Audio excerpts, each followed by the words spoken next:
Hello friends, study with Krishna channel में एक बार आपका फिर स्वागत है। पिछली क्लास में हमने डिस्कस किया था वायु दाब पेटियों के विषय में और हमने जाना था कि किस प्रकार से पृथ्वी पर वायु की बेल्ट्स व्यवस्थित हैं। आज इस चैप्टर में हम बात करेंगे विंड्स, पवनें कैसे चलती हैं और पवनें कितने प्रकार की होती हैं। इस चीज़ पर हम इस क्लास को फोकस करेंगे। तो सबसे पहले पवनों को समझने के लिए हम ये समझें कि पवन कहते किसको हैं, विंड किसे कहा जाता है। आपको पता है कि पृथ्वी के ऊपर एयर का एक पूरा वायुमंडल स्थित है। जब हवा क्षैतिज रूप से धरातल के समीप चलने लगती है, मूव करने लगती है, तो इस बहती हुई हवा को विंड कहा जाता है। विंड का अर्थ है बहती हुई हवा। अब हवा के बहने की दो दिशाएं हो सकती हैं। अगर हवा क्षैतिज रूप से बह रही है तो उसको विंड कहा जाता है, और अगर हवा ऊर्ध्वाधर यानी वर्टिकल रूप से बह रही है तो उसको एयर करंट कहा जाता है। दोनों ही प्रकार की हवाएं पृथ्वी पर पाई जाती हैं और मौसमी घटनाओं में दोनों ही प्रकार की हवाओं का बहुत योगदान है। आज की इस क्लास में हम विंड पे बात करने वाले हैं। इसका मतलब है क्षैतिज रूप से बहने वाली हवा। इसको समझते हैं। ये पृथ्वी का धरातल है। अगर पृथ्वी के धरातल पे इस तरह से कोई एयर मूव हो रही है तो इसको कहते हैं पवन।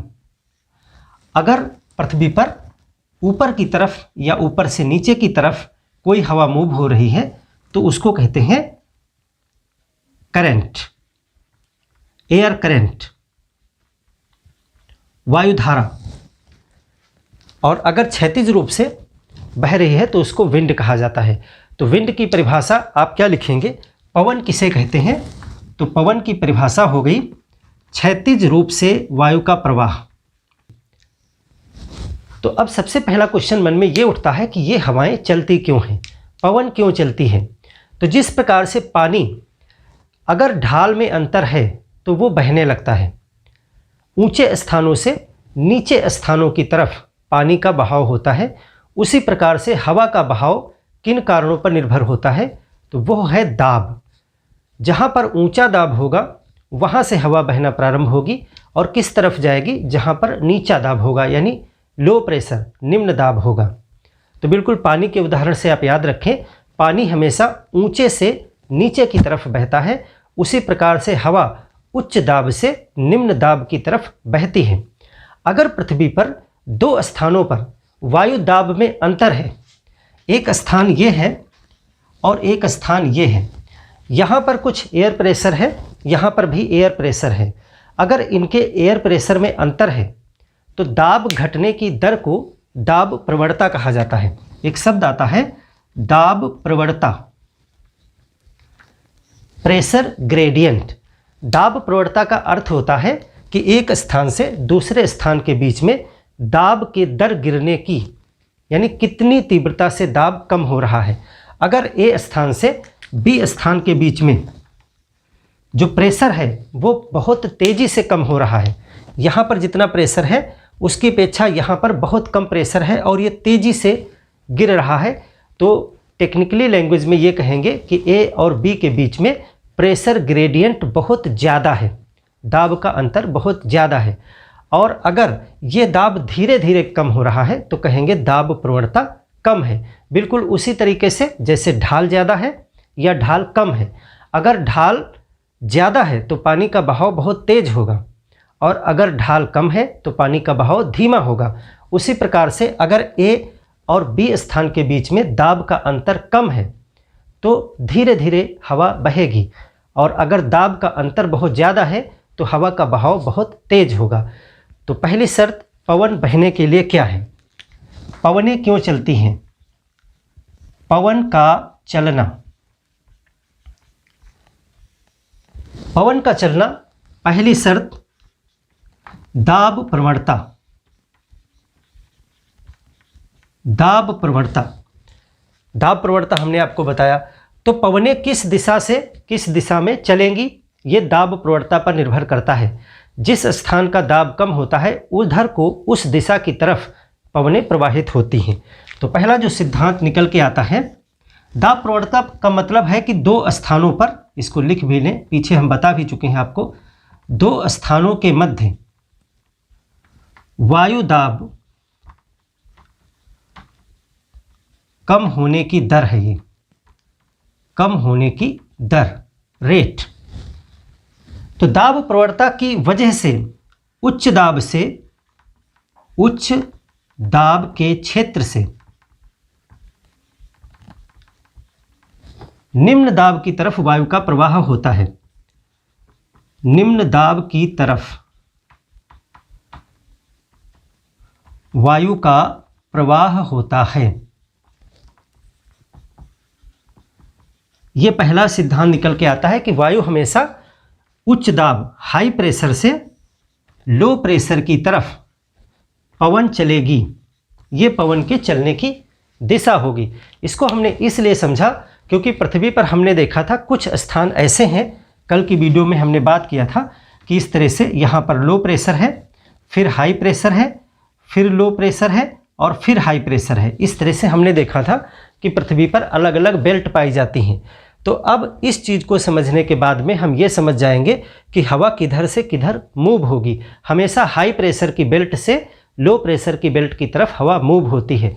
कुछ कमेंट कुछ साथियों के आए, उन्होंने कहा कि जो सर्किल यहाँ पर हमने बताए थे हेडली, इस तरह से ऊपर जो सर्किल बनते हैं, तो उसको हम अभी समझेंगे कि उसमें अंतर क्या है। जब पवन की बात करते हैं तो धरातल के समीप जो हवा बहती है सिर्फ उसी हवा को पवन कहा जाता है। जो अत्यधिक ऊंचाई पर हवा चलती है क्षोभ सीमा पर, उसको पवन नहीं कहा जाता, उसको जेट धारा कहा जाता है। इसको ज़रा समझें क्योंकि ये चीज़ समझना ज़रूरी है। इसको थोड़ा सा समझ लें फिर हम आगे बढ़ते हैं ताकि आपको कोई भ्रम न होने पाए। जैसे हमने बताया था कि ये पृथ्वी का धरातल है, मान लेते हैं कि ये विषुवत रेखा वाला पॉइंट है। तो हमने यहाँ से बताया कि हवा ऊपर की तरफ उठती है तो ये एयर करंट हो गई। इसके बाद हवा हमने बताया कि दोनों तरफ मुड़ जाती है। कल के चित्र में हमने इस तरह पृथ्वी पे आपको बताया था, हवा यहाँ से उठती है और यहाँ उतरती है, यहाँ से उठ करके यहाँ उतरती है। कुछ याद आया आपको? इस तरह से हमने आपको फिगर बनाया था। तो इस तरह से हवा यहाँ से उठी, इधर मुड़ी और इधर दोनों गोलार्धों की तरफ मुड़ जाती है। फिर ये नीचे उतरती है, वहाँ पर हाई प्रेशर होता है, यहाँ लो प्रेशर होता है, यहाँ हाई प्रेशर होता है। इसी तरह इधर भी जा कर के हवा एक स्थान पे जा कर के उतरती है, वहाँ भी हाई प्रेशर होता है यहाँ पे। तो पवन कहाँ पे चलेगी? ये जो ऊपर क्षैतिज हवा चल रही, देखिए ये जितने ऊर्ध्वाधर चल रहे हैं ये तो करंट हो गए, इनको हम करंट पढ़ेंगे, एयर करंट्स क्या होती हैं। लेकिन ये क्षैतिज रूप से यहाँ भी चल रहा है तो इसको पवन नहीं कहते हैं, ये कहलाती है जेट। हम जेट धाराओं का एक अलग चैप्टर पढ़ेंगे क्योंकि ये बहुत ऊंचाई पर होता है। अगर हम ग्लोब पे बात करें, ये ग्लोब है, तो अगर ग्लोब पे आप देखोगे तो जो ग्लोब से हवा उठती है तो इस तरह से हवा ऊपर चली आती है और फिर ऊपर ऐसे चलती है हवा ऊपर और फिर पृथ्वी पे उतरती है। तो जो हवा ऊपर चल रही है ये हवा जेट धारा कहलाती है। और फिर पृथ्वी पर जो हवा क्षैतिज चलती है उसको पवन कहा जाता है। तो जेट धाराओं को हम अलग चैप्टर में पढ़ेंगे। अब यहाँ पर देखें, हाई प्रेशर पे हवा उतरेगी तो यहाँ धरातल के समीप हाई प्रेशर से लो प्रेशर की तरफ और इधर भी हाई प्रेशर से लो प्रेशर की तरफ हवा बहेगी। तो अब जैसे कि परिभाषा हमने लिखा, क्षैतिज रूप से वायु का प्रवाह पवन कहा जाता है। तो यहाँ पर धरातल के समीप की बात की जा रही है, चाहे तो आप ब्रैकेट में आप लिख भी लें धरातल के समीप। तो ये जो पवन प्रवाह है जो हाई प्रेशर से लो प्रेशर की तरफ हो रहा है, इसको पवन कहा जाता है।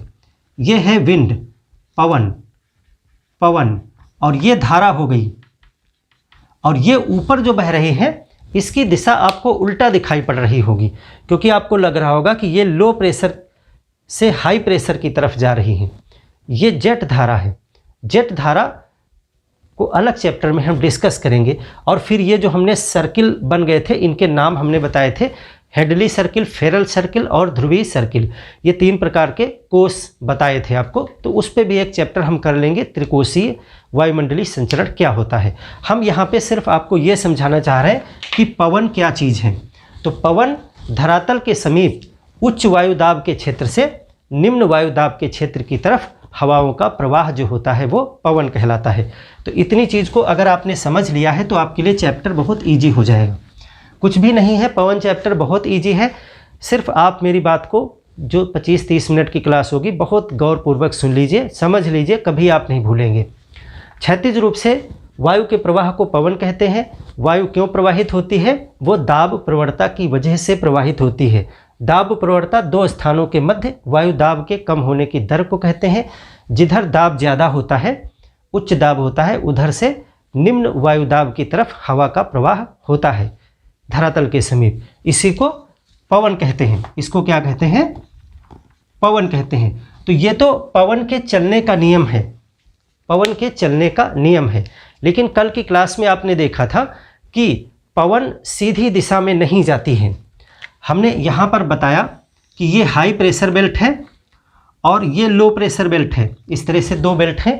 तो हाई प्रेशर बेल्ट से लो प्रेशर बेल्ट की तरफ इस तरह से पवन आनी चाहिए, इस तरह से पवन आनी चाहिए। इसको डॉटेड बना देते हैं कि इस तरह से ये आनी चाहिए, सीधे आनी चाहिए हाई प्रेशर वाली लाइन से लो प्रेशर वाली लाइन की तरफ।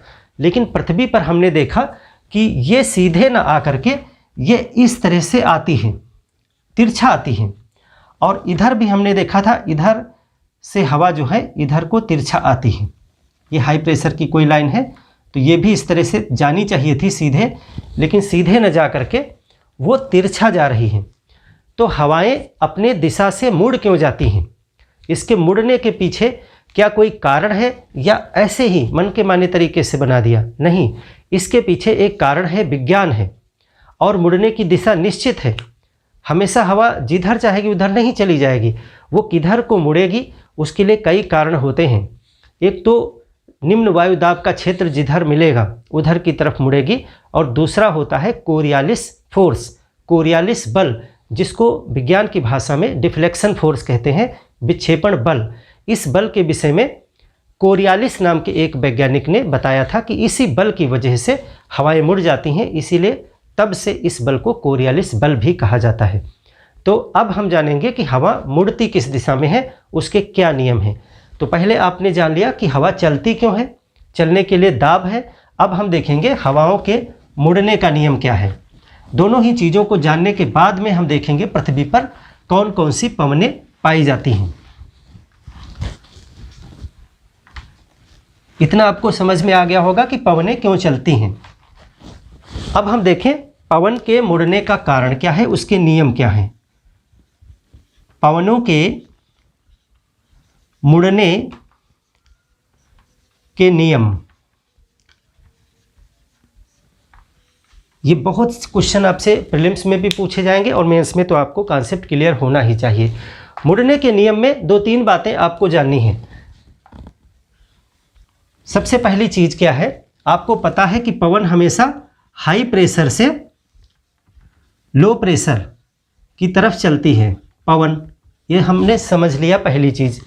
दूसरी चीज़ है पवन के मुड़ने के संदर्भ में कोरियालिस फोर्स, कोरियालिस बल।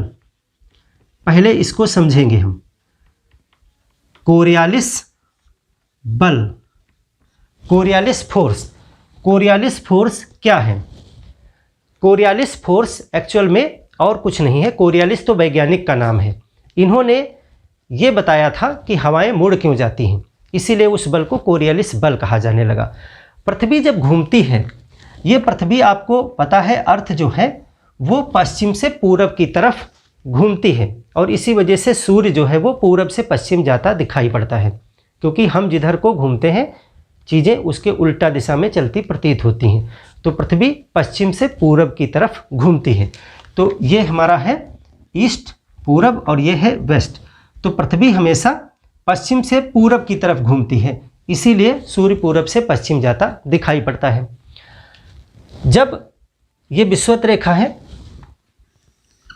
जब पृथ्वी पश्चिम से पूरब की तरफ घूमती है तो घूमने की वजह से एक बल जनरेट होता है जिसको कहते हैं डिफ्लेक्शन फोर्स, विक्षेपण बल। कोरियालिस महोदय ने, कोरियालिस नाम के एक वैज्ञानिक थे, उन्होंने देखा कि ये जो विक्षेपण बल होता है, डिफ्लेक्शन फोर्स होता है, ये हवाओं की दिशा को बदल देता है। जब हवाएं एक गंतव्य की तरफ बढ़ती हैं, मान लेते हैं कि ये है हाई प्रेशर और ये है लो प्रेशर, तो हवा हाई प्रेशर से लो प्रेशर की तरफ इस तरह से आनी चाहिए, लेकिन पृथ्वी के घूर्णन की वजह से उस पर एक बल कार्य करता है जिसको डिफ्लेक्शन फोर्स यानी कि विक्षेपण बल कहते हैं, और उस विक्षेपण बल की वजह से हवाओं की दिशा बदल जाती है और वो इस तरह से मुड़ जाती हैं। चूँकि कोरियालिस महोदय ने ये बताया कि इस बल की वजह से हवाओं की दिशा मुड़ जाती है, इसीलिए इस विक्षेपण बल को कोरियालिस बल ही नाम दे दिया गया और परिभाषा ये बनी कि पृथ्वी पर पवनों की दिशा कोरियालिस बल की वजह से मुड़ जाती है। अब किधर को मुड़ेगी इसके लिए अध्ययन किया गया और बताया गया कि उत्तरी गोलार्ध में हवाओं की मुड़ने की दिशा दूसरी है और दक्षिणी गोलार्ध में हवाओं के मुड़ने की दिशा दूसरी है। इसको हम समझेंगे तो सबसे पहले हम कोरियालिस बल को नोट डाउन कर लें कि कोरियालिस बल क्या है। देखिए, कोरियालिस बल के विषय में हम लिखेंगे कि पृथ्वी के घूर्णन की वजह से, इसको बहुत कायदे से नोट कर लीजिए नहीं तो कभी फिर समझ में नहीं आएगा। पृथ्वी के घूर्णन के कारण क्या होता है, एक बल उत्पन्न होता है, विक्षेपण बल उसको बोलते हैं, विक्षेपण बल। विक्षेपण बल को इंग्लिश में बोलते हैं डिफ्लेक्शन फोर्स। डिफ्लेक्शन फोर्स उत्पन्न होता है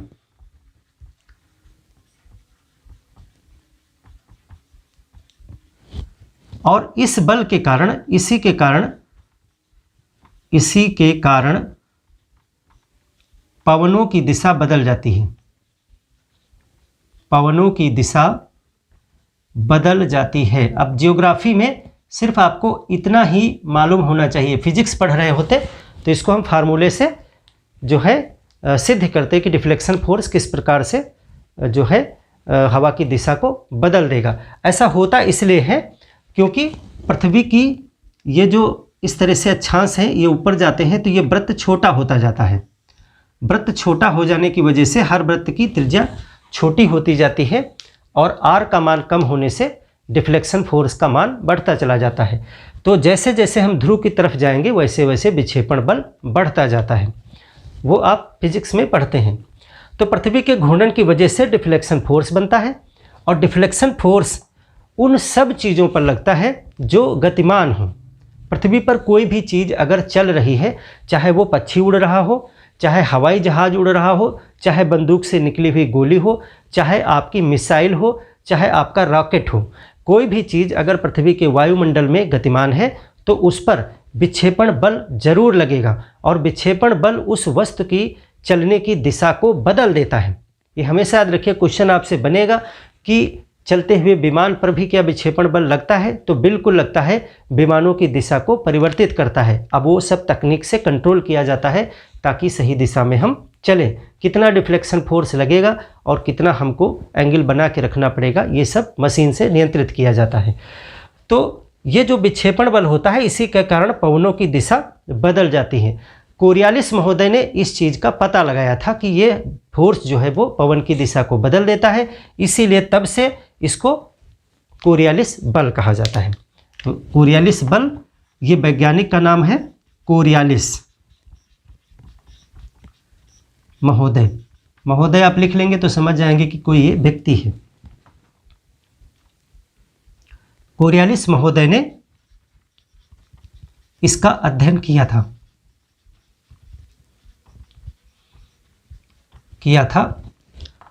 अतः इसे क्या कहते हैं, इसे कोरियालिस बल भी कहते हैं।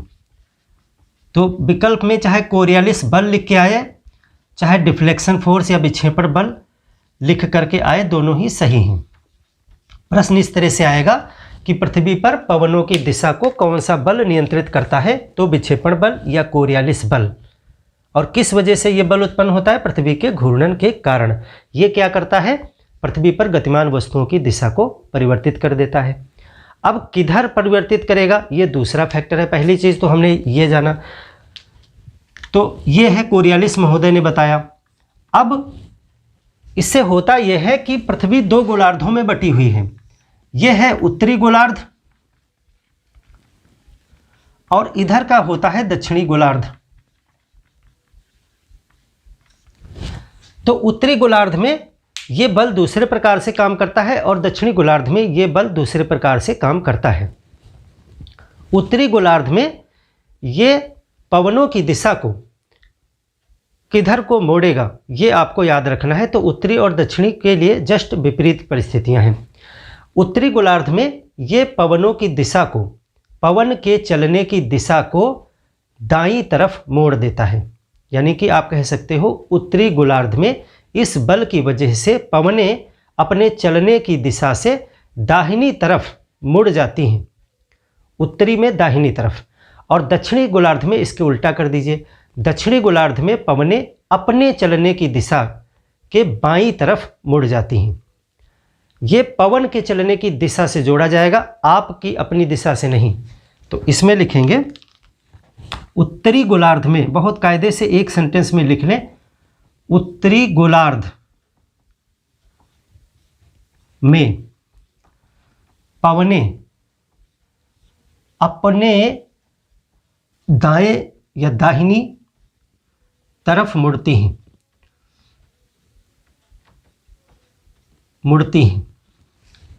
और दक्षिणी गोलार्ध में इसके उल्टा हो जाएगा। दक्षिणी गोलार्ध में पवनें अपने बाएं तरफ मुड़ती हैं, बाईं तरफ मुड़ जाती हैं। ये रट लो, बिल्कुल नियम याद रखो। ये पवन के चलने की दिशा है, इसको अभी हम समझेंगे। और ये जो बाएं दाएं वाली बात है, ये एक वैज्ञानिक थे फेरल महोदय, इन्होंने समझाई थी, इसलिए इसको फेरल का नियम भी कहा जाता है। यानी कि ये जो दो लाइनें हमने लिखी हैं, ये है फेरल का नियम, फेरल का नियम। तो आपसे ये भी पूछा जा सकता है कि फेरल के नियम के अनुसार पवनों के मुड़ने की दिशा क्या होती है और उसके पीछे कारण क्या है। तो कारण कोरियालिस फोर्स है, इसको कोरियालिस महोदय ने बताया था। किधर को मुड़ेंगी इसका अध्ययन फेरल महोदय ने किया था।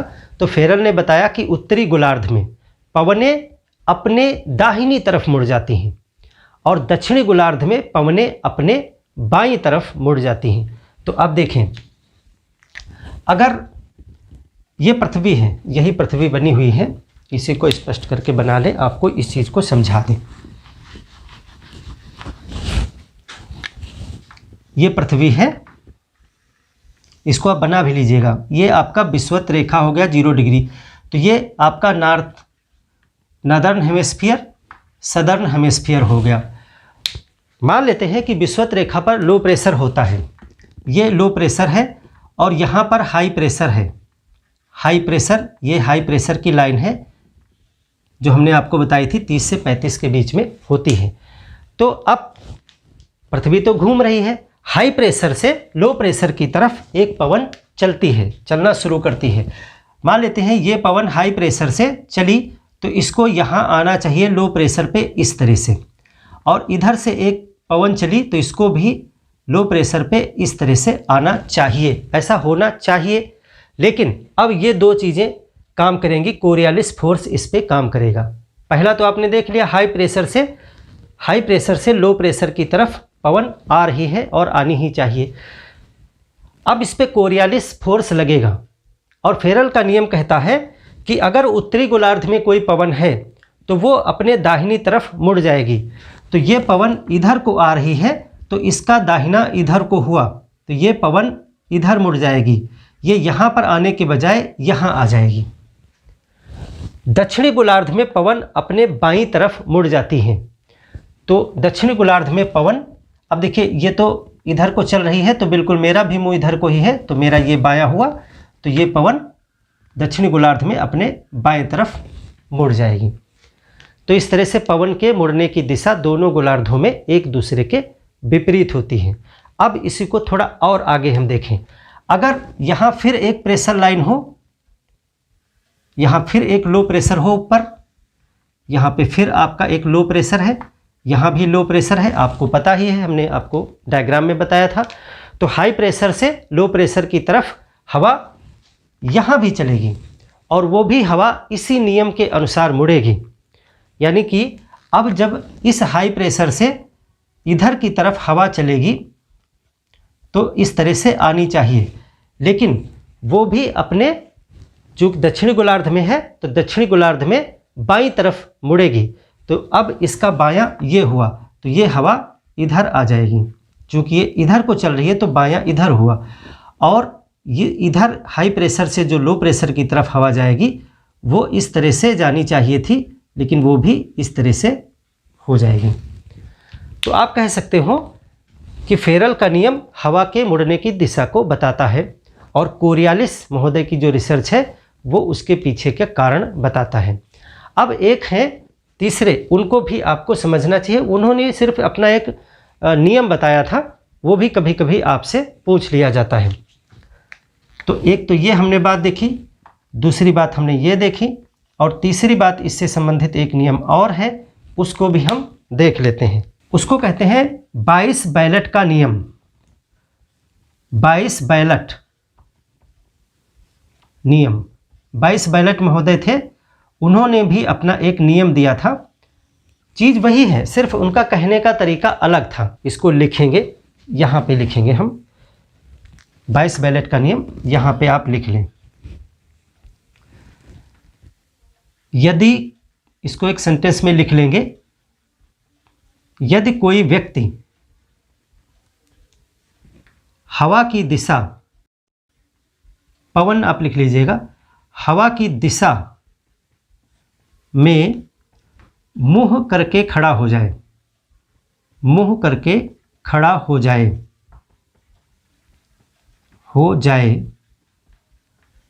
तो उत्तरी गोलार्ध में, उत्तरी दक्षिणी में अलग अलग है ना, तो इसलिए उत्तरी गोलार्ध को बताएंगे पहले। उत्तरी गोलार्ध में उसके बाईं तरफ, उसके बाईं तरफ लो प्रेशर तथा दाईं तरफ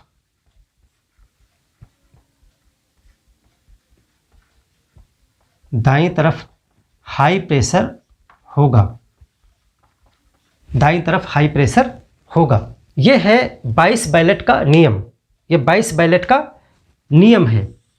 अब इसको जरा इसी डायग्राम पे समझें। मान लेते हैं, और हाँ इसी में आप लिख लें कि दक्षिणी गोलार्ध में इसके उल्टा होगा, उल्टा हो जाएगा।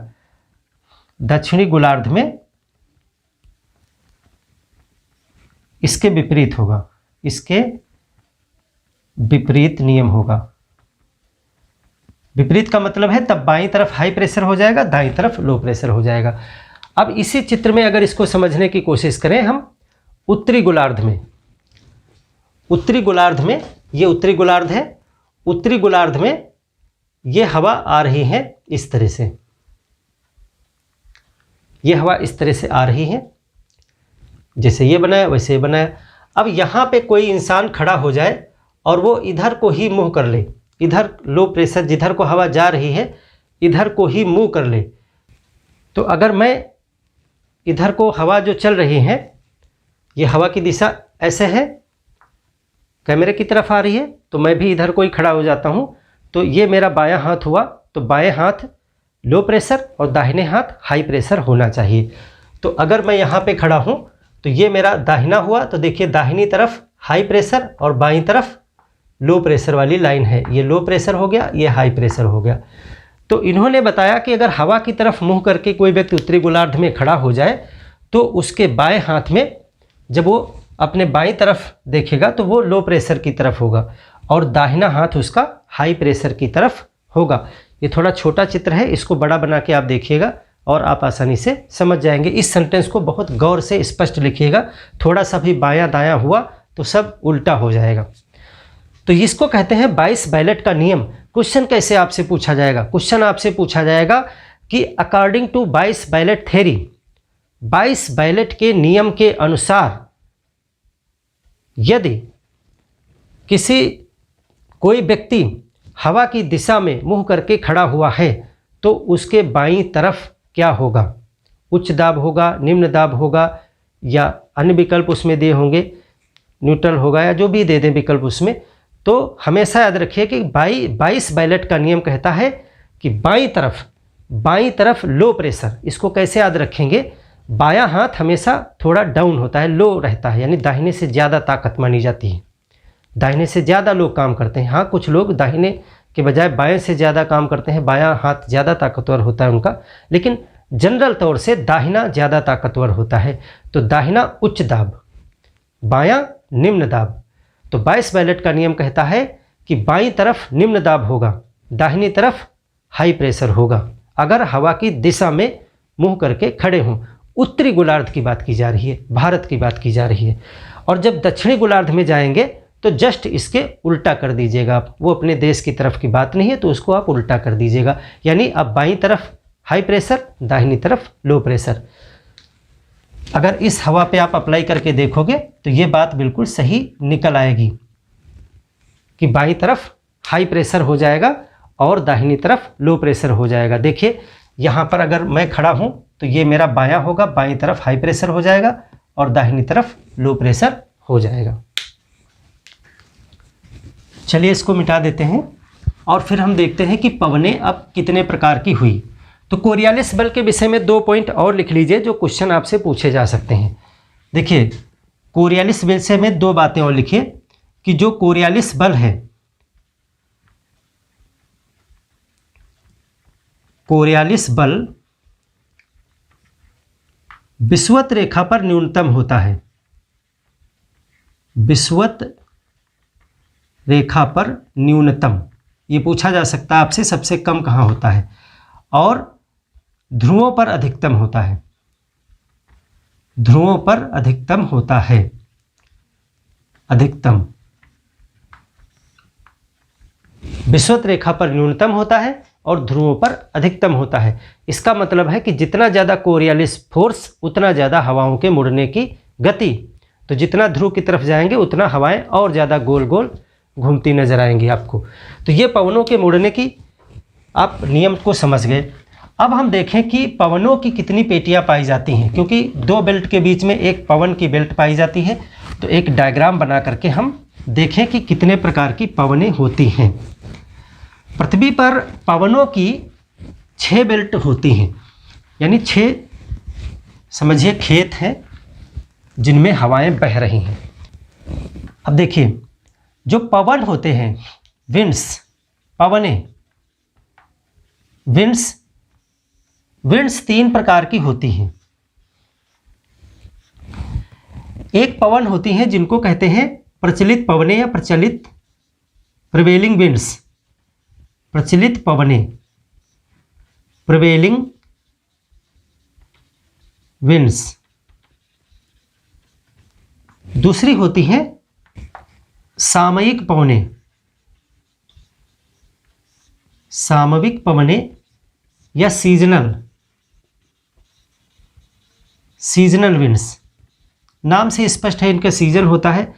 और तीसरी होती हैं क्षेत्रीय पवनें, क्षेत्रीय पवनें या लोकल विंड्स, लोकल विंड्स। अब हम आज के इस चैप्टर में आपको प्रचालित पवनों के विषय में पढ़ाएंगे और प्रचालित पवनें कितने प्रकार की होती हैं, कहाँ कहाँ पे क्या क्या उनके फीचर्स हैं, इनको जानेंगे। प्रचालित पवनों का पहले हम तीनों को आपको अंतर बता दें। प्रचालित पवनें स्थायी होती हैं, परमानेंट होती हैं, ये स्थायी हैं। और जो सामयिक पवनें होती हैं ये पूरे वर्ष चलती हैं। स्थायी का मतलब है ये पूरे वर्ष चलती हैं, एक ही दिशा में, पूरे वर्ष एक ही दिशा में चलती हैं। जो सामयिक पवनें होती हैं ये समय समय पर अपने स्वरूप को बदल लेती हैं, यानी अगर 6 महीने एक दिशा में चलती हैं तो 6 महीने उसके उल्टा दिशा में चलने लगती हैं। यानी कि ये आप कह सकते हो कि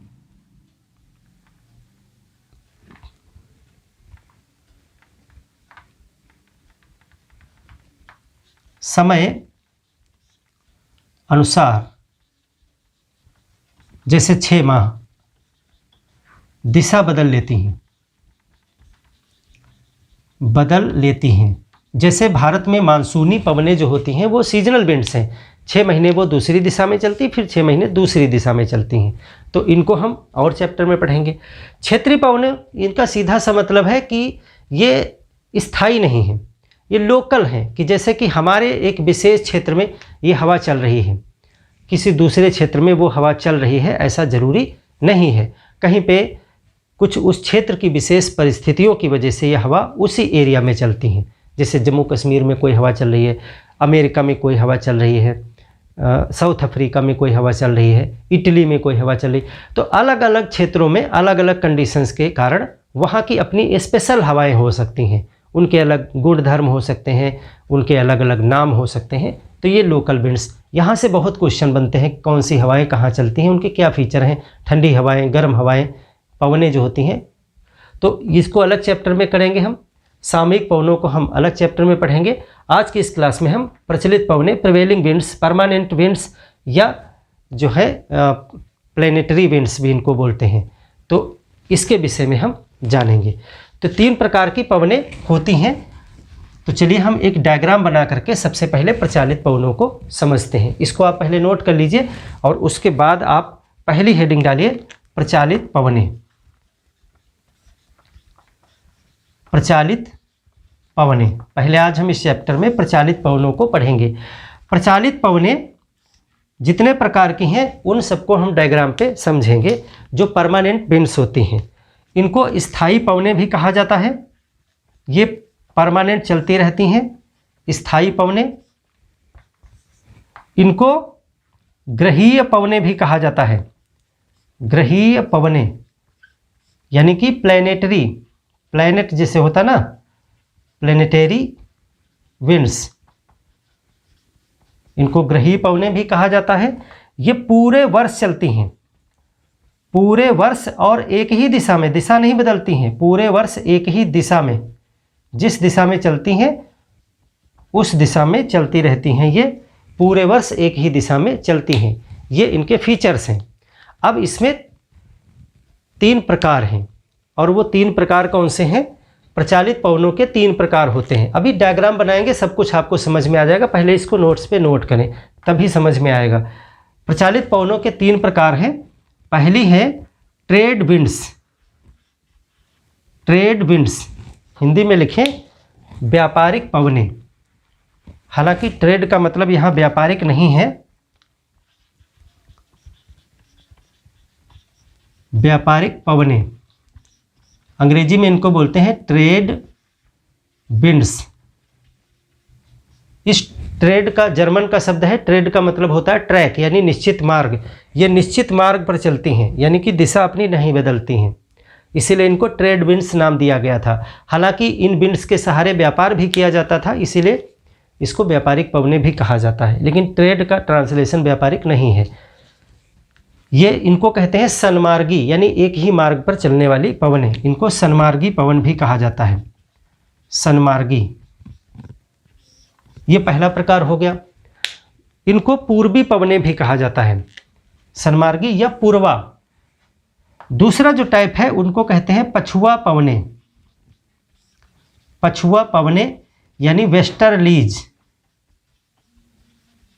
वेस्टर्लीज। और तीसरी जो प्रकार है उनको कहते हैं ध्रुवीय पवनें, ध्रुवीय पवनें यानी पोलर विंड्स, पोलर विंड्स। तो इतना स्ट्रक्चर आपने बना लिया, इसको जरा समझ लें, कोई कंफ्यूजन वाली बात नहीं है। पवनें 3 प्रकार की होती हैं, प्रचलित, सामयिक, क्षेत्रीय पवनें होती हैं। आज की क्लास में हम प्रचलित पवनों पर हम बात करेंगे।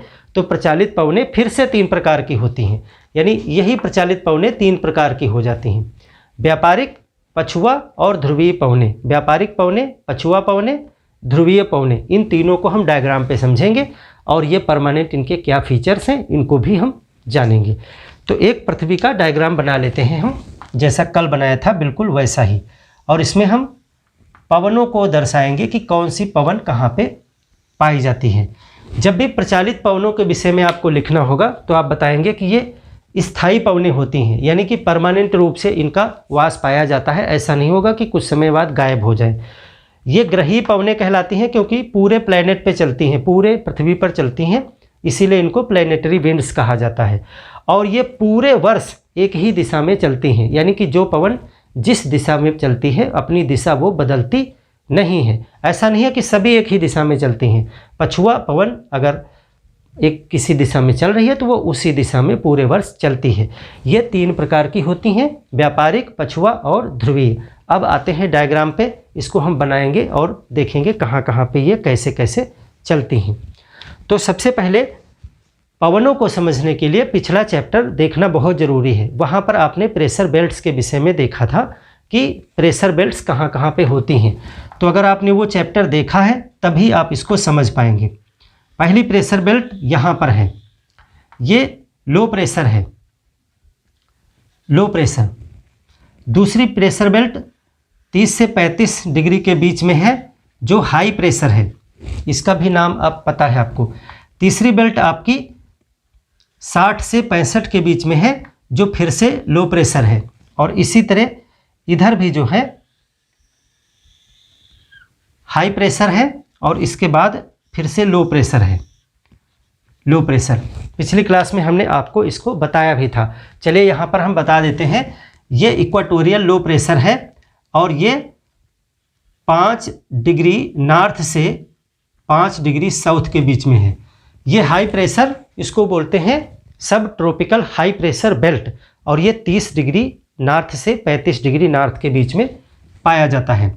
ये 30 डिग्री नॉर्थ से 35 डिग्री नॉर्थ के बीच में।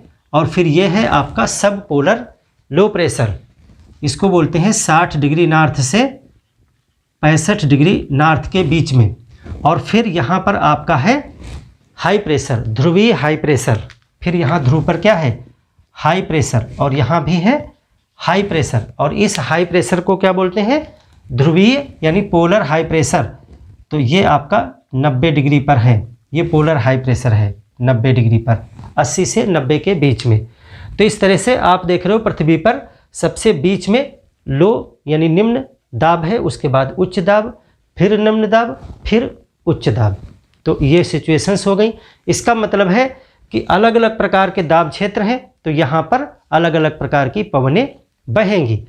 जहाँ जहाँ हाई प्रेशर है वहाँ से लो प्रेशर की तरफ आपको पवन बहानी है, इसमें कोई भी दिक्कत की बात नहीं है। ये आपकी हाई प्रेशर की लाइन है, तो हाई प्रेशर की लाइन से लो प्रेशर की तरफ आपको पवन बना देनी है। अब पवन के बहने की दिशा आपको समझ में आ गई होगी। उत्तरी गोलार्ध में पवनें जो होती हैं वो अपने दाहिनी तरफ मुड़ जाती हैं।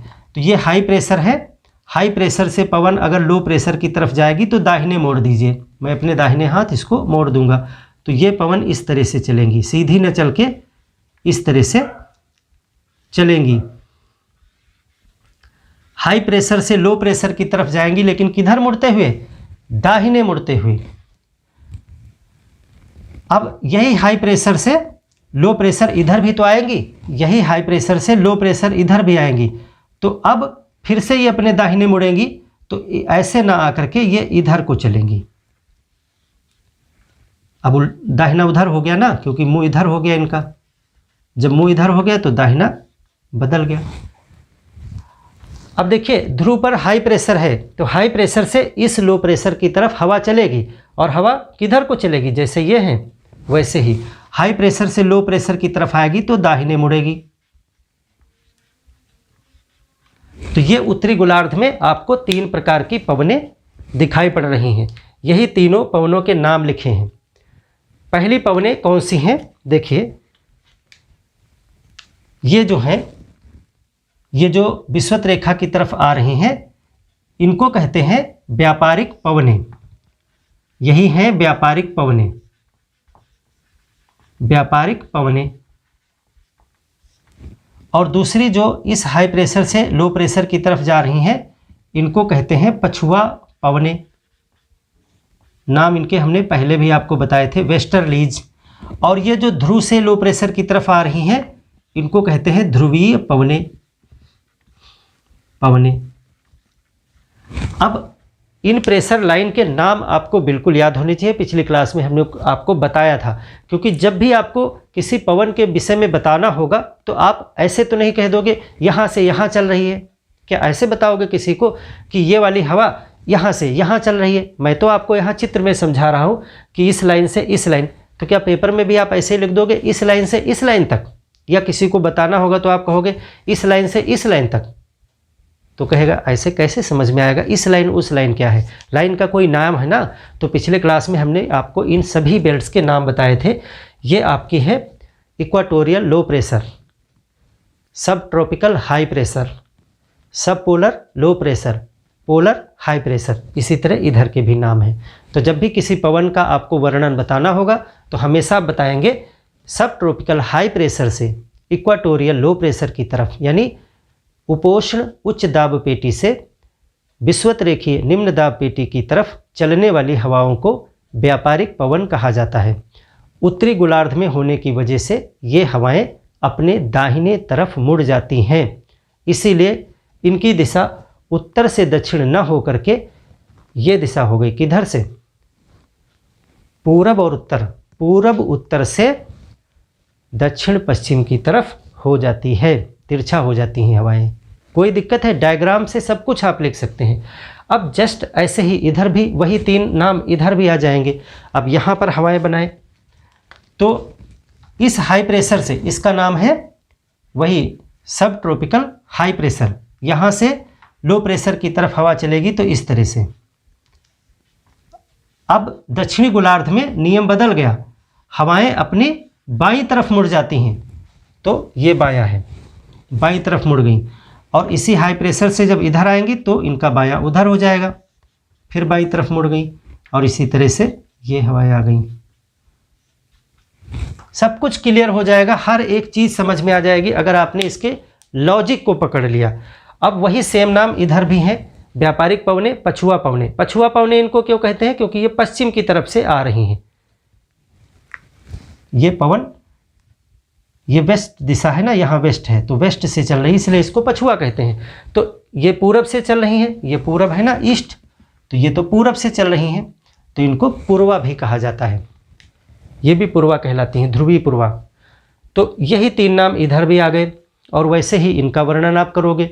तो अब एक एक हेडिंग डाल के कुछ इंपॉर्टेंट इनके बिंदु नोट भी कर लीजिए आप। पहला हेडिंग डालेंगे व्यापारिक पवने। तो अगर आपसे पूछा जाए कि पृथ्वी पर पवनों की कितनी पेटियां पाई जाती हैं तो आप बताएं चित्र में देख करके कितनी बेल्ट हैं पवनों की।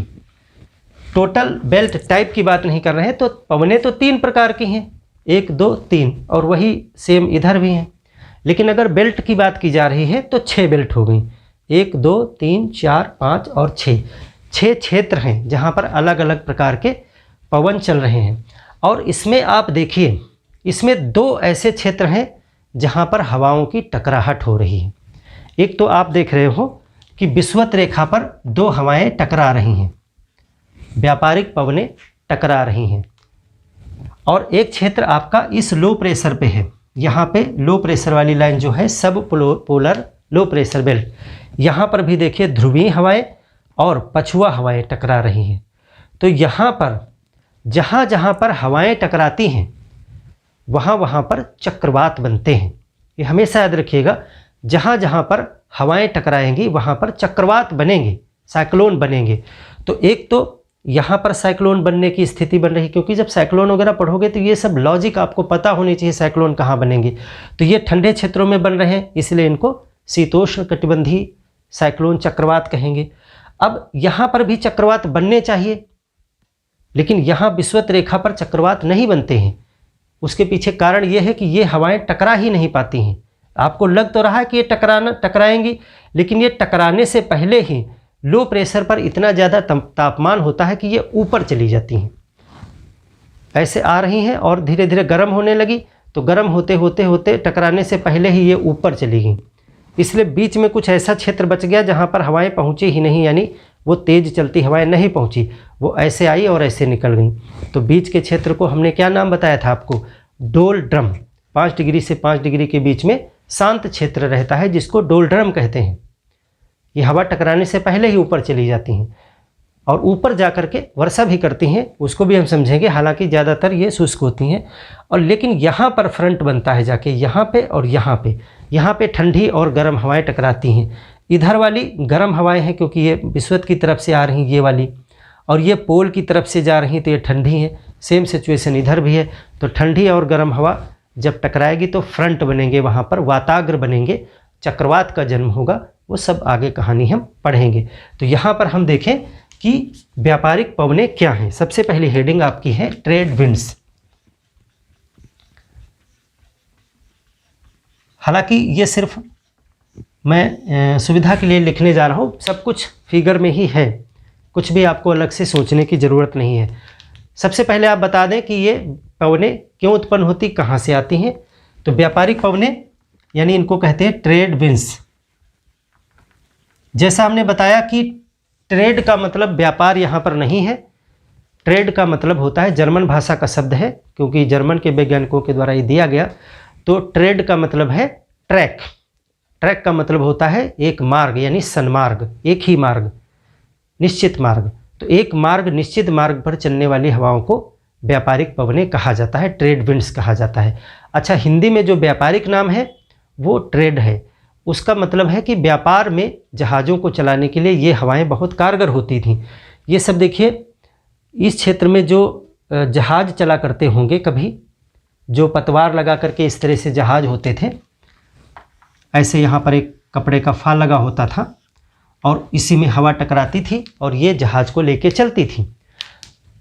ये वाली हवाएं जो हैं वो अपनी दिशा वगैरह भी बदलती रहती हैं, बाद में मानसून में हम पढ़ेंगे इंडिया के। तो ये जब 6 महीने एक तरफ चलती थी इसका और 6 महीने दूसरी तरफ भी चलने लगती हैं, क्षेत्रीय पवनें हो जाती हैं।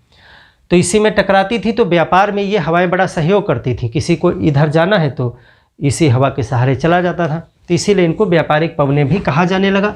तब से इनका नाम व्यापारिक पवनें भी हो गया। तो व्यापारिक पवनों के विषय में 2-3 पॉइंट आप नोट करें। इनको सन्मार्गी पवनें भी कहा जाता है, सन्मार्गी पवनें, क्योंकि ये एक ही मार्ग पर चलती हैं। सन्मार्गी पवनें, ये पवनों की उत्पत्ति कहाँ से होती है? इन पवनों की उत्पत्ति दोनों गोलार्धों में, उत्तरी गोलार्ध में भी और दक्षिणी गोलार्ध में भी, जो सब ट्रॉपिकल हाई प्रेशर की बेल्ट हैं, इधर भी और इधर भी, यहाँ से इन पवनों की उत्पत्ति होती है। और ये किधर को जाती हैं? ये विषुवत रेखा पर जो लो प्रेशर बेल्ट की उत्पत्ति हुई यानी इक्वाटोरियल लो प्रेशर बेल्ट, उधर को चलती हैं। तो पहला पॉइंट आपका हो गया कि उत्पत्ति कहाँ से हुई। उत्पत्ति दोनों गोलार्धों में,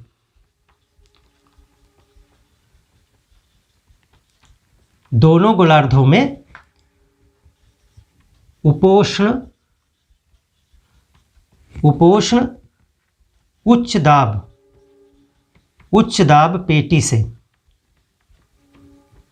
पेटी से विषुवत रेखीय निम्न दाब पेटी की तरफ चलती है, निम्न दाब पेटी की तरफ। तो ये तो पहला नियम हो गया। अब तो अगर इस हाई प्रेशर से इस लो प्रेशर की तरफ चलती हैं तो ऐसे चलना चाहिए, ऐसे, लेकिन ऐसे नहीं चलती हैं। ऐसे क्यों नहीं चलती हैं? क्योंकि इस पे कोरियालिस बल काम करता है। तो कोरियालिस बल की वजह से ये अपनी दिशा बदल देती हैं। तो उसको आपको हम पीछे बता ही चुके हैं, सिर्फ यहाँ पे पॉइंट आप लिख दीजिएगा कि कोरियालिस बल के कारण, कोरियालिस बल के कारण क्या होता है? उत्तरी गोलार्ध में ये अपने, उत्तरी गोलार्ध में किधर को मुड़ेंगी? अपने दाहिने, तथा जो दक्षिणी गोलार्ध वाली हैं वो अपने बाएं। दक्षिणी गोलार्ध में अपने बाएं मुड़ जाती हैं, बाईं तरफ मुड़ जाती हैं। अब देखिए, ये सब लिखने की ज़रूरत नहीं है, सब कुछ डायग्राम में लिखा है, लेकिन ये आपको समझना ज़रूरी है कि आप इसको लिखेंगे कैसे। तो ये बात आपको बतानी है कि पहले उत्पत्ति कहाँ से हुई, किधर को जाएंगी। दूसरी बात आपको बतानी है कि ये मुड़ क्यों गई, और मुड़ने का नियम भी आपने बता दिया। और इसी में अगर और आंसर को बढ़िया करना है तो आपको यहीं पे लिख भी आप दीजिए, कोरियोलिस बल के कारण फेरल के नियमा अनुसार। यानी फेरल का नाम भी आप जानते हैं, थोड़ा सा दिमाग दिखाइए कि फेरल को भी मैं जानता हूँ, पूरा फेरल के घर आना जाना है, नंबर है उनका मेरे पास। कोरियोलिस बल के कारण उत्तरी गोलार्ध में फेरल के नियम के अनुसार ये अपने दाहिने तथा दक्षिणी गोलार्ध में ये अपने बाईं तरफ मुड़ जाती हैं। और ज़्यादा अगर वर्ड्स बढ़ाने हैं अगर आपको, तो इसी में आप लिख सकते हो कि अब इनकी दिशा क्या हो गई। तो इनकी दिशा जो है आप यहाँ से मैप से देख के बता देंगे कि दिशा वो लिखेगा जिधर से आ रही हूँ। किसी भी हवा का नाम जो होता है वो आने जहाँ से आ रही होती उस दिशा को लिखा जाता है, ठीक है। जिधर जा रही हैं उसको नहीं लिखते हैं। तो ये हो गया इनका मुड़ना। अब थोड़ा सा ये बताइए कि ये हवाएं किस प्रकार की हैं, ठंडी हैं, गर्म हैं, शुष्क हैं, इनमें पानी है कि नहीं है, वर्षा करेंगी कि नहीं, क्योंकि यही तो काम की चीज़ है, बाकी तो सब कुछ समझा ही हुआ है। तो अब इस पे आपको रटना कुछ नहीं है। आप ये देखिए कि ये हवाएं चल कहाँ से रही हैं। ये हवाएं आप देख रहे हो एक गर्म क्षेत्र है, ये जो हाई प्रेशर की बेल्ट है ये गर्म क्षेत्र है, कर्क रेखा के थोड़ा निकट में ही है ना। तो गर्म क्षेत्र से चल रही हैं हवाएं, तो इसका मतलब ये हवाएं गर्म हैं। और अगर यहाँ पर समुद्र नहीं है, इधर तो समुद्र इनको ज़्यादा मिलेगा, इधर समुद्र कम मिलेगा, क्योंकि उधर धरातल ज़्यादा है। उत्तरी गोलार्ध में धरातल नहीं कहेंगे, महाद्वीप ज़्यादा है। तो उत्तरी गोलार्ध में और दक्षिणी गोलार्ध में दोनों ही गर्म क्षेत्रों से हवाएं चलती हैं, इसीलिए गर्म है, शुष्क है। यदि ये महाद्वीप से उत्पन्न होती हैं और महाद्वीप पे ही चलती हैं तो वर्षा नहीं करती हैं। लेकिन अगर ये किसी महासागर के ऊपर से होकर निकलती हैं तो ये अच्छी खासी नमी सोख लेती हैं, क्योंकि गर्म हवा है तो पानी खींच लेगी। और फिर जब ये किसी महाद्वीप पे पहुंचती हैं तो खूब बारिश करती हैं। तो इस तरह से आप ये पॉइंट बढ़ा देंगे बारिश का। इसको हमें बताया देता हूँ, आप इसको कैसे लिखेंगे। आप लिखेंगे कि ये हवाएं गर्म तथा शुष्क हैं। अगर ये महाद्वीप से उत्पन्न होकर महाद्वीप पे ही चलती हैं तो बारिश नहीं करती हैं। यदि इनके रास्ते में कोई जल क्षेत्र आ जाता है जैसे महासागर, सागर, तो यह उसकी नमी को सोख लेती हैं और फिर आगे महाद्वीप पे पहुंचने पर ये बारिश करती हैं। एक पॉइंट ये। दूसरा, अगर ये हवाएं विषुवत-रेखीय लो प्रेशर बेल्ट पर जा कर के मिलती हैं तो ये ऊपर की तरफ गर्म होके उठती हैं। और यदि इनमें नमी है, यानी ये किसी सागर क्षेत्र से होके आई हैं, तो ऊपर जाने पर ठंडी होके बारिश करती हैं। तो दोनों तरीके से बारिश करेंगी। जैसे कि ये हवा यहाँ से चली और यहाँ पे खूब समुद्र भरा हुआ है, तो समुद्र के ऊपर से निकली तो ये सारी नमी समुद्र की खूब कैच कर लिया इसने। हम आर्द्रता वगैरह को पढ़ेंगे। उसके बाद में जब यहाँ पे पहुँची तो यहाँ पे चूँकि हवाएं ऊपर की तरफ उठ रही हैं तो ये भी हवा ऊपर की तरफ मूव हो जाएगी। और जैसे जैसे ऊपर जाएगी तो आपको हमने बताया था कि टेम्परेचर कम पड़ने लगेगा। सामान्य ह्रास दर, नॉर्मल लैप्स रेट, जो आप कमेंट करके बताइए कितना होता है। इस वजह से जब हवा ऊपर जाएगी तो ये ठंडी होगी और जो नमी खींच करके लाई है वो वहीं पर बारिश करेगी। विषुवत रेखा पर बारिश होती है। लेकिन अगर इनके रास्ते में कोई समुद्री क्षेत्र ना पड़ा तो फिर ये शुष्क हवाएँ हैं, इनमें नमी नहीं है, तो ये बारिश नहीं करेंगी। तो समुद्र का पड़ना जरूरी है। तो ये हो गया आपका सन्मार्गी पवनें। अब यहीं पर आप डोलड्रम हालांकि पीछे बता चुके हैं, लेकिन अगर इतने पे ही आपको सिर्फ इसी पे टिप्पणी लिखनी है, शब्द बढ़ाने हैं, तो आप डोलड्रम भी बता सकते हैं कि विषुवत रेखा पर ये हवाएं टकराने से पहले ही गर्म होकर के ऊपर उठ जाती हैं। इसी वजह से 5 डिग्री से 5 डिग्री के बीच में, 5 डिग्री लाइन से 5 डिग्री उत्तरी से 5 डिग्री दक्षिणी के बीच में क्षैतिज पवनें नहीं पाई जाती हैं, कम पाई जाती हैं। इसीलिए शांत क्षेत्र बना रहता है और इस शांत क्षेत्र को डोलड्रम कहा जाता है। ये पॉइंट भी आप इसमें बढ़ा देंगे। तो व्यापारिक पवनों को आपने लिख लिया। ये सारे पॉइंट आप नोट्स में लिख लीजिएगा। अगला देखिए, हेडिंग डालिए पछुआ पवनें। पछुआ पवनें, अब देखिए इसमें एक पॉइंट ये भी आप लिख सकते हो कि साल भर ये चलती हैं, इसीलिए ये सनातनी पवनें हैं, हमेशा चलने वाली पवनें हैं, हमेशा एक ही दिशा में चलती हैं। दूसरी हेडिंग डालिए पछुआ पवनें, वेस्टर्लीज पछुआ पवने,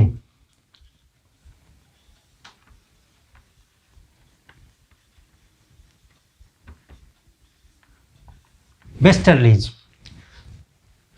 क्या लिखोगे? सबसे पहले तो आपको ये लिखना है कि ये उत्पन्न कहाँ से होती हैं और कहाँ की तरफ जाती हैं और फिर किधर मुड़ जाती हैं। सेम वही कॉपी पेस्ट करना है। कहाँ से उठती हैं? वही सेम स्थान से। हाई प्रेशर वाली लाइन जो है ये, इसको कहते हैं सब ट्रॉपिकल हाई प्रेशर बेल्ट। नाम बिल्कुल दिमाग में बिठा लीजिए। जैसे आप अपने किसी सगे संबंधी सबसे प्रिय मित्र का नाम जानते हैं, उसकी शक्ल पहचानते हैं, बिल्कुल उसी तरीके से आपको ये सब आना चाहिए। उंगली रखते ही आपको पता होना चाहिए 30 से 35 लैटिट्यूड है, ये हॉर्स लैटिट्यूड है, हाई प्रेशर है। हाई प्रेशर है, हाई प्रेशर क्यों है? ये पृथ्वी की गति की वजह से हवाएं यहाँ पर उतर रही हैं, इसीलिए हाई प्रेशर है। जब हवाएं उतर रही हैं तो दोनों तरफ भाग रही हैं, इधर की लो प्रेशर की तरफ और इधर वाले लो प्रेशर की तरफ। तो इसमें क्या लिखेंगे? उत्पत्ति। अब मैं लिखूंगा नहीं बोर्ड पे, आपको सिर्फ बता रहा हूँ। उत्पत्ति में क्या लिखेंगे आप? उपोष्ण सब ट्रॉपिकल उपोष्ण उच्च दाब पेटी से दोनों गोलार्धों में, इधर भी तो है, दोनों गोलार्धों में उपोष्ण उच्च दाब पेटी से यानी कि सब ट्रॉपिकल हाई प्रेशर बेल्ट से ये हवाएं उत्पन्न होती हैं और किधर को जाती हैं?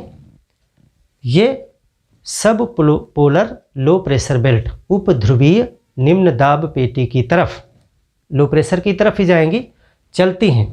तो पहला पॉइंट हो गया। दूसरा, कोरियालिस बल की वजह से फेरल के नियमानुसार उत्तरी गोलार्ध में अपने दाहिनी तरफ, दक्षिणी गोलार्ध में अपने बाईं तरफ मुड़ जाती हैं। इसीलिए इनकी दिशा पश्चिम से पूर्व हो जाती है, यानी पश्चिम से आती प्रतीत होती हैं। ये देखिए पश्चिम से जा रही हैं और इधर भी देखिए ये पश्चिम तरफ से जा रही हैं। तो इनको पछुआ पवने कहा जाता है। पछुआ चल रही है, पछुइया, पछुआ पवने कहा जाता है। अब ये दोनों पॉइंट पीछे मैं लिख चुका हूँ, उसी भाषा में आप लिख लेंगे। अब अगला पॉइंट इसमें क्या लिखेंगे? पहला तो आप उत्पत्ति अपने आप लिखिएगा, उत्पत्ति। दूसरा लिखेंगे इनका मुड़ना, कैसे ये मुड़ गई, पछुआ पवने बन गई। तीसरा पॉइंट आप लिखेंगे, अब ये जो एरिया है जहाँ पे पछुआ पवने चल रही हैं, ज़रा इसको वर्ल्ड के मैप पे सोचिए तो ये एक भरा हुआ एरिया है।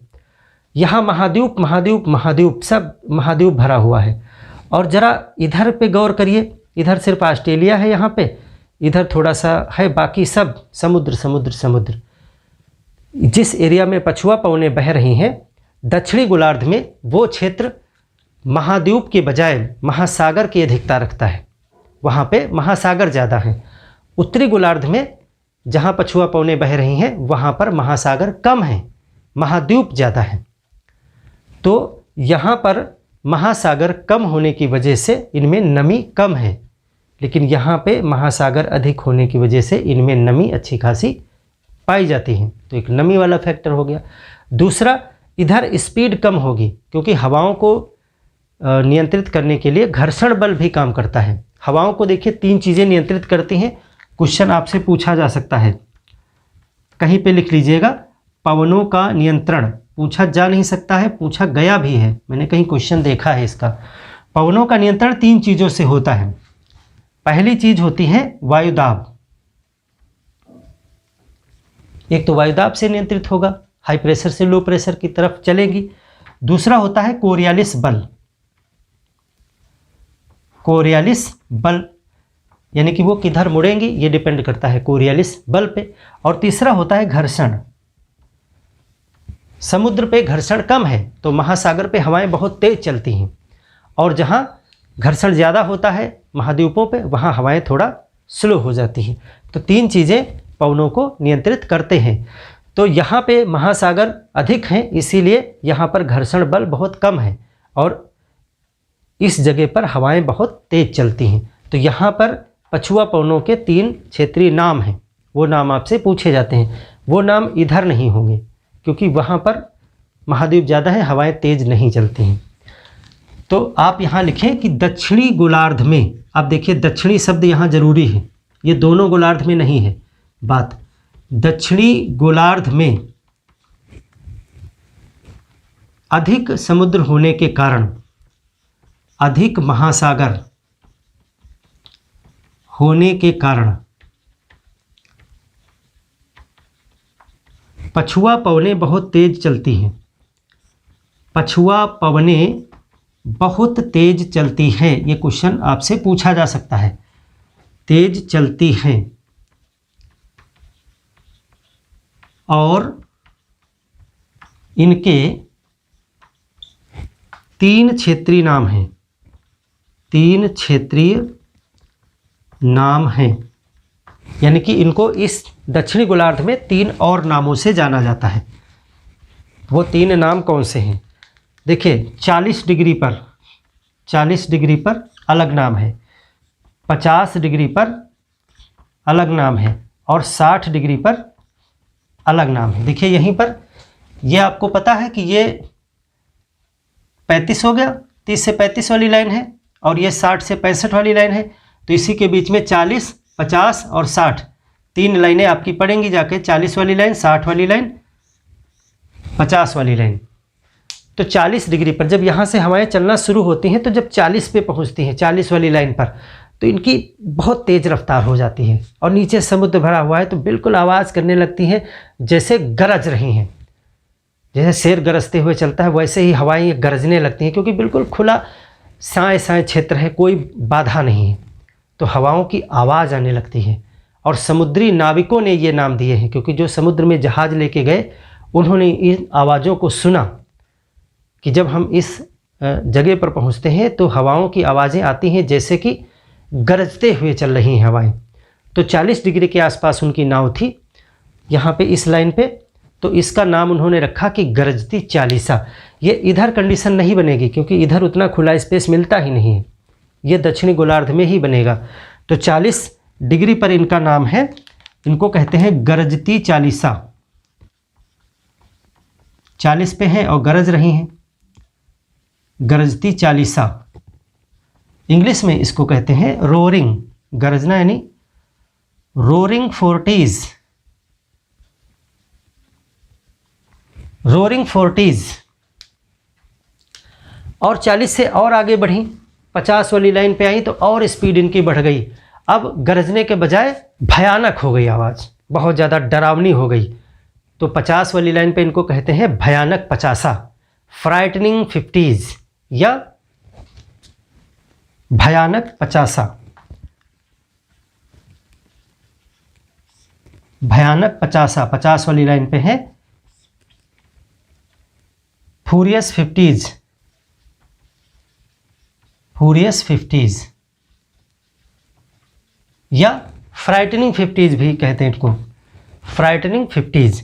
और जब 60 वाली लाइन पे पहुंची यहाँ पे आके, तब तक इनकी स्पीड बहुत तेज़ हो गई, बिल्कुल सन्न सन्न चलने लगी, जैसे कोई गाड़ी निकलती है ना एकदम से साए से निकलती है, जैसे लगता है कोई चीख पड़ा।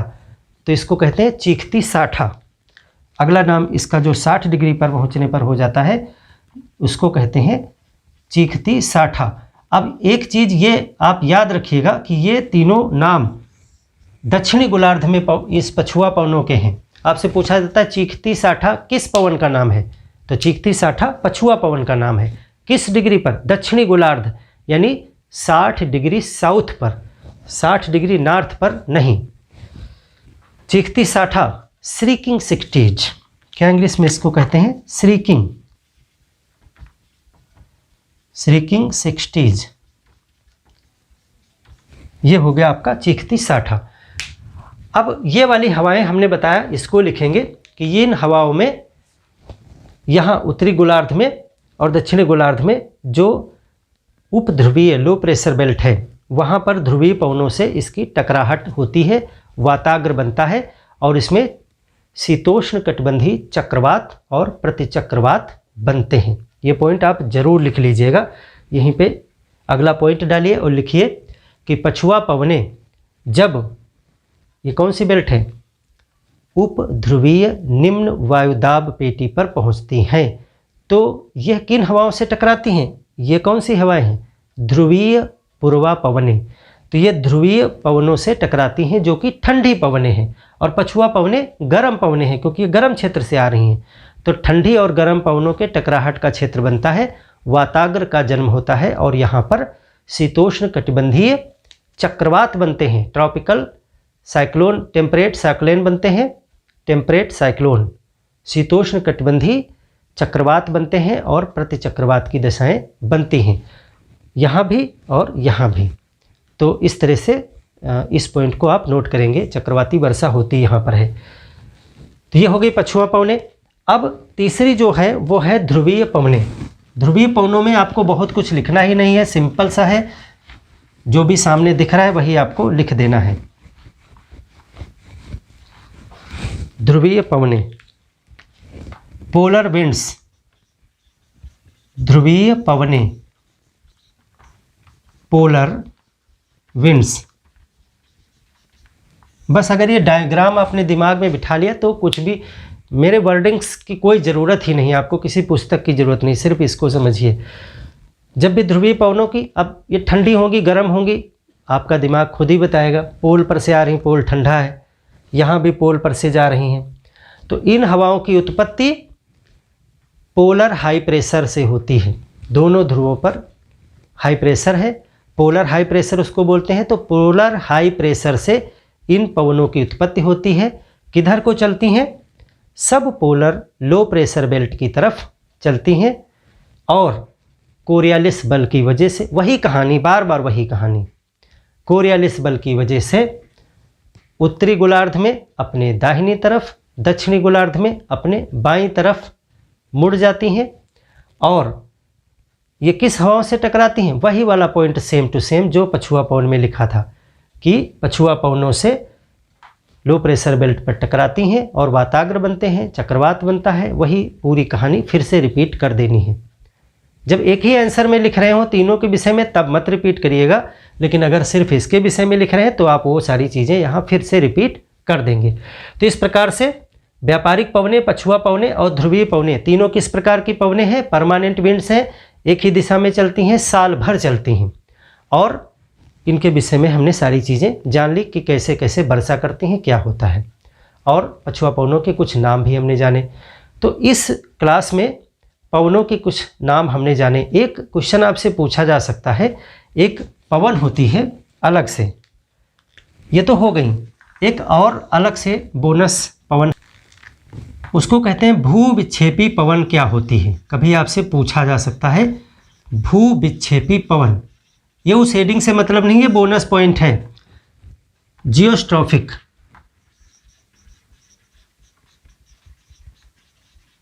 Wind, geostrophic wind.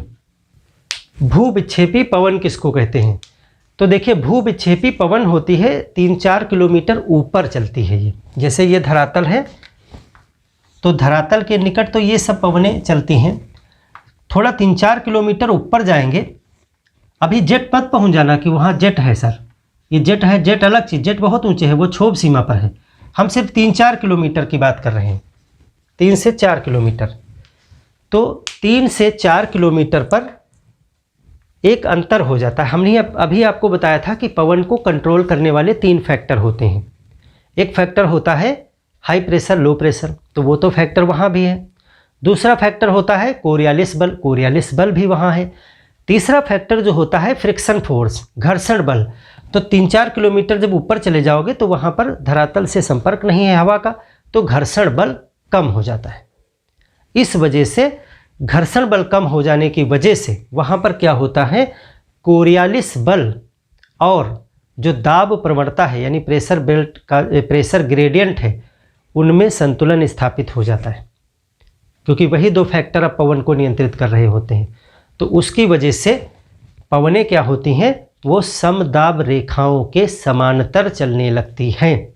वैसे तो पवनें समदाब रेखाओं के समकोण पे चलती हैं, लेकिन वहाँ पर पवनें समदाब रेखाओं के समांतर चलने लगती हैं और उन्हीं पवनों को कहा जाता है जियोस्ट्रोफिक विंड्स, भू विक्षेपी पवन। क्या परिभाषा लिखेंगे? धरातल से 3-4 किलोमीटर ऊपर जाने पर फ्रिक्शन फोर्स, घर्षण बल की अनुपस्थिति के कारण पवनों का नियंत्रण सिर्फ 2 बल करते हैं, कोरियालिस बल और दाब प्रवणता, प्रेशर ग्रेडियंट, और ये दोनों संतुलन स्थापित कर देते हैं, जिसकी वजह से पवन के चलने की दिशा समदाब रेखाओं की दिशा के समांतर हो जाती है, इसीलिए उनको जो है कहते हैं भूविक्षेपी पवन। ये परिभाषा आप लिख लीजिएगा, समझ लीजिए ऐसे। ये जो प्रेशर बेल्ट होती हैं ये समदाब रेखाएं तो होती हैं, एक दाब वाली रेखा को, एक जैसे प्रेशर वाली बिंदुओं को मिलाने वाली रेखा को ही तो समदाब रेखा कहा जाता है। तो ये जो प्रेशर बेल्ट्स हैं ये समदाब रेखाओं से ही बनती हैं। पवन हमेशा समदाब रेखा के समकोण पे चलती है, जैसे ये कि ये समदाब रेखा है तो पवन इधर से इधर चलती है, ये हाई प्रेशर है, ये लो प्रेशर है, तो इसके समकोण पे चल रही है। ये लाइन इधर को है तो ये लाइन इधर को है। भले ही कोरियालिस बल के कारण ये ऐसे मुड़ जाती है, लेकिन शुरुआत इसकी समकोण पे ही होती है। जब से देखिए ये ऐसे समकोण पे ही जाना चाह रही थी लेकिन ये मुड़ गई। तो पवनें हमेशा क्या होती हैं, समदाब रेखाओं के यानी दाब वाली पेटियों के समकोण पे चलती हैं। लेकिन ऊपर जाके 3-4 किलोमीटर ऊपर जाके फ्रिक्शन फोर्स है नहीं, तो वहाँ पे कोरियालिस बल संतुलन कायम कर देता है और इतना ज़्यादा हो जाता है कोरियालिस बल कि ये इतना घूमने के बजाय इतना घूम जाती है, यानी प्रेशर बेल्ट के समांतर चलने लगती है। तब इसको कहते हैं भूविक्षेपी बल, यानी वहाँ पे कोरियालिस बल खूब अच्छे से काम कर लेता है। तो ये पूछा जा सकता है आपसे ऑब्जेक्टिव क्वेश्चन में। तो फ्रेंड्स, इस क्लास में हमने जो है प्लैनेटरी विंड्स के विषय में जान लिया। अब अगली क्लास में हम सीजनल विंड्स को जानेंगे और लोकल विंड्स पे जो चैप्टर हम करेंगे उसमें बहुत सी क्षेत्रीय पवनों के विषय में हम डिस्कस करेंगे। मिलते हैं एक और बेहतर क्लास में, तब तक के लिए धन्यवाद।